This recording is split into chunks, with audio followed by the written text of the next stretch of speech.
കേരളം ഇനി ആര് നയിക്കുമെന്ന പ്രധാനപ്പെട്ട തീരുമാനമറിയാനുള്ള കാത്തിരിപ്പാണ്. എക്സിറ്റ് പോളുകളൊക്കെ പുറത്തു വരുന്നു, പലതരത്തിലുള്ള സാധ്യതകൾ പങ്കുവയ്ക്കുന്നുണ്ട്. പൊതുവിൽ UDFന് വലിയ മേധാവിത്വം നൽകുന്ന ഒരു എക്സിറ്റ് പോൾ ഫലങ്ങളാണ് പൊതുവിൽ പുറത്തു വരുന്നത്. പക്ഷേ സംസ്ഥാനത്ത് ഒരു ഇഞ്ചോടിഞ്ച് പോരാട്ടത്തിൻ്റെ മുഖം എല്ലാ എക്സിറ്റ് പോളുകൾ തുറന്നു വെക്കുന്നതുമുണ്ട്. അപ്പോൾ ഇപ്പോഴും ആ ആകാംക്ഷ ബാക്കി നിൽക്കുകയാണ്. കേരളം ആർക്കൊപ്പമാണ് എന്ന പ്രധാനപ്പെട്ട കാര്യം.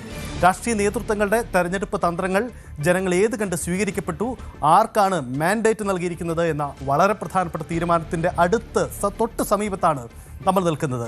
ഒരു പകൽ ദിനത്തിൻ്റെ അപ്പുറമുള്ള അല്ലെങ്കിൽ 2 പകൽ ദിനത്തിനപ്പുറമുള്ള കാത്തിരിപ്പിനൊടുവിൽ നമുക്കറിയാനാവും കേരളം ഇനി 5 വർഷം ആര് ഭരിക്കും. ഭരണ തുടർച്ചയോ അതല്ലെങ്കിൽ ഭരണമാറ്റമോ എന്ന പ്രധാനപ്പെട്ട കാര്യം. ഇവിടെയാണ് നമ്മൾക്ക് പ്രാധാന്യമുള്ള ഒരു കാര്യം കൂടി ചർച്ച ചെയ്യേണ്ടി വരുന്നത്.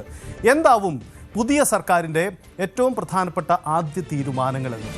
നമുക്കറിയാം, ആദ്യ മന്ത്രിസഭാ യോഗം എന്നത് എല്ലാ സർക്കാരിൻ്റെയും പ്രധാനപ്പെട്ടതാണ്. ആദ്യ മന്ത്രിസഭ കൈക്കൊള്ളുന്ന ചില പ്രധാനപ്പെട്ട തീരുമാനങ്ങളാണ് ആ സർക്കാർ ജനങ്ങൾക്ക് മുന്നിൽ പ്രകടന പത്രികയിലൂടെയും അല്ലാതെയും മുന്നോട്ട് വെച്ച ആ പ്രധാനപ്പെട്ട കാര്യങ്ങളുടെ ഒരു സൂചകമായി കൂടി മാറുന്നത്. അപ്പോൾ ആ പ്രധാനപ്പെട്ട തീരുമാനങ്ങൾ ഏതൊക്കെയായിരിക്കും, അതിന് ഉണ്ടാവേണ്ടി വരുന്ന വെല്ലുവിളി എന്നതൊക്കെയാണ് പ്രധാനപ്പെട്ട കാര്യം. നമുക്കറിയാം, ഒരു ഭരണ തുടർച്ച മൂന്നാമതും പിണറായി വിജയൻ നേതൃത്വം നൽകുന്ന ഒരു സർക്കാരിൻ്റെ ആണ് വരുന്നതെങ്കിൽ ഇപ്പോഴത്തെ സർക്കാരിൻ്റെ നയപരിപാടികളുടെ ഒരു തുടർച്ചയ്ക്ക് തന്നെയായിരിക്കും സാധ്യത.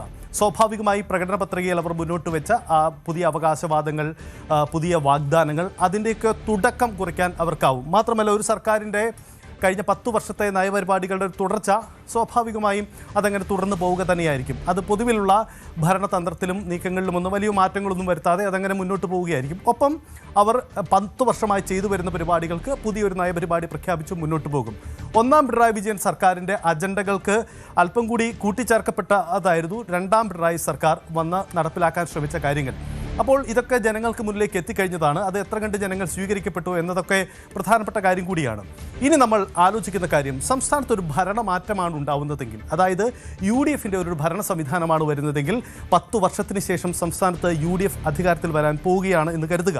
അങ്ങനെ കരുതപ്പെട്ടാൽ അവർ അധികാരത്തിലേക്ക് വന്നാൽ എന്തായിരിക്കും ആ പ്രധാനപ്പെട്ട തീരുമാനമെന്നതാണ് ഏറ്റവും കൗതുകകരമായ കാര്യം. കാരണം സർക്കാരിൻ്റെ 10 വർഷമായുള്ള ഒരു സർക്കാരിൻ്റെ തുടർച്ചയായിരിക്കില്ല, ഒരു മാറ്റമായിരിക്കും. അപ്പോൾ നയപരിപാടികൾ മാറ്റമുണ്ടാവും, പ്രവർത്തന ശൈലിയിൽ മാറ്റമുണ്ടാകും, പ്രധാനപ്പെട്ട സർക്കാർ സ്ഥാനങ്ങളിലൊക്കെ ചില മാറ്റങ്ങൾ വന്നേക്കാം. ഇങ്ങനെ ഒരു വലിയ മാറ്റത്തിൻ്റെ സാധനമാണ്. ഇതിൻ്റെ എല്ലാം കേന്ദ്രമാവുന്നത് സെക്രട്ടേറിയറ്റ് ആണ്. അപ്പോൾ എല്ലാവരുടെയും ആകാംക്ഷ പുതിയ സർക്കാരിൻ്റെ ആദ്യ മന്ത്രിസഭാ യോഗം എന്തായിരിക്കും, എങ്ങനെയായിരിക്കും. സാധാരണ രീതിയിൽ പുതിയ സർക്കാരിൻ്റെ സത്യപ്രതിജ്ഞ നടന്ന അന്ന് തന്നെ ആദ്യ മന്ത്രിസഭാ യോഗം ചേരുകയാണ് സ്വാഭാവികമായും നടക്കാറുള്ള കാര്യം. അങ്ങനെയെങ്കിൽ ആ മന്ത്രിസഭാ യോഗത്തിൽ ചില പ്രധാനപ്പെട്ട തീരുമാനം എടുക്കേണ്ടതുണ്ട്. പ്രത്യേകിച്ച് UDFന് മുന്നിൽ ഭരണം കിട്ടിയാലും വെല്ലുവിളി ഉണ്ടാക്കേണ്ട ചില പ്രധാനപ്പെട്ട കടമകൾ കൂടിയുണ്ട്. കാരണം അവർ നൽകിയ ചില ഉറപ്പുകൾ ആ രീതിയിൽ നടപ്പിലാക്കുക അത്ര എളുപ്പമല്ല.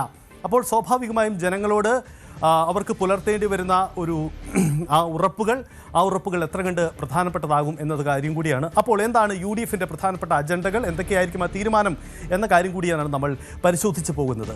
അതിനു മുമ്പ് UDF ഈ തെരഞ്ഞെടുപ്പിന് തൊട്ടു മുമ്പ് നൽകിയ ഒരു സംസ്ഥാനത്തിൻ്റെ പ്രധാനപ്പെട്ട ഒരു സമര വിഷയത്തിൽ നൽകിയ ഉറപ്പ് കൂടിയുണ്ട്. മറ്റൊന്നുമല്ലത് ആശാസമര രംഗത്തുള്ളതാണ്. എന്താണെന്ന് അന്നത്തെ പ്രതിപക്ഷ നേതാവ് VD സതീശൻ പറഞ്ഞത്. അദ്ദേഹത്തിൻ്റെ വാക്കുകൾ ആദ്യം ഒന്ന് കേൾക്കാം.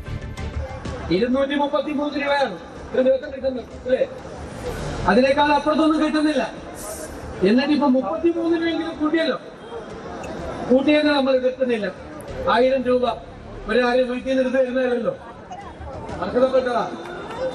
നിങ്ങൾ ആവശ്യപ്പെട്ട ഒരു തലത്തിലേക്ക് മിനിമം വേജസിന്റെ നിലവാരത്തിലേക്ക് നമുക്ക് അങ്ങനെ കൊണ്ടുപോകും. അതിനു വേണ്ടിയിട്ടുള്ള വലിയ പോരാട്ടമാണ് ഇത്. ആ പോരാട്ടം വിജയിക്കുക തന്നെ ചെയ്യും അന്തിമമാണ്. ഞാൻ 2 പ്രാവശ്യം ഇവിടെ വെച്ച് പറഞ്ഞിട്ടുള്ള ഒരു കാര്യം, UDF സർക്കാർ 26 അധികാരത്തിൽ വരുമ്പോൾ ആദ്യത്തെ ക്യാബിനറ്റ് യോഗത്തിൽ നിങ്ങൾ തീരുമാനം, ആദ്യത്തെ ക്യാബിനറ്റ് യോഗം. അത് കഴിഞ്ഞ് വേറെ ഏത് കാര്യങ്ങളും നോക്കുള്ളൂ UDF. മൂന്നാമത്തെ പ്രാവശ്യം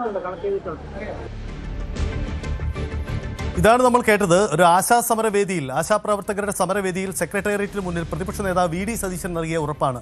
ഞാനിത് 3ാമത്തെ പ്രാവശ്യമാണ് നിങ്ങൾക്ക് ഉറപ്പ് നൽകുന്നത്. ആദ്യ മന്ത്രിസഭാ യോഗം തന്നെ ഈ തീരുമാനമെടുക്കുമെന്നതാണ്. എന്താണ് ആ തീരുമാനം? ആശാപ്രവർത്തകരുടെ വേതനം പുനർനിശ്ചയിക്കും. 21,000 രൂപയായി പ്രതിമാസ വരുമാനം വർദ്ധിപ്പിക്കുക എന്ന പ്രധാനപ്പെട്ട തീരുമാനമാണ്. ഒപ്പം അവരെ സർക്കാർ ജീവനക്കാരായി പരിഗണിക്കുക അടക്കമുള്ള അവരുടെ മറ്റാവശ്യങ്ങളുമുണ്ട്. ഈ തീരുമാനത്തോട് എത്ര കണ്ട് നീതി പുലർത്താൻ, ഈ ആലോചനയോട്, ഈ പ്രഖ്യാപനത്തിനോട് എത്ര കണ്ട് നീതി പുലർത്താൻ UDF-ന് കഴിയും എന്നതാണ് പ്രധാനപ്പെട്ട കാര്യം. കൂടുതൽ വാർത്തകൾക്ക് News 18 Keralam YouTube channel subscribe ചെയ്യുക.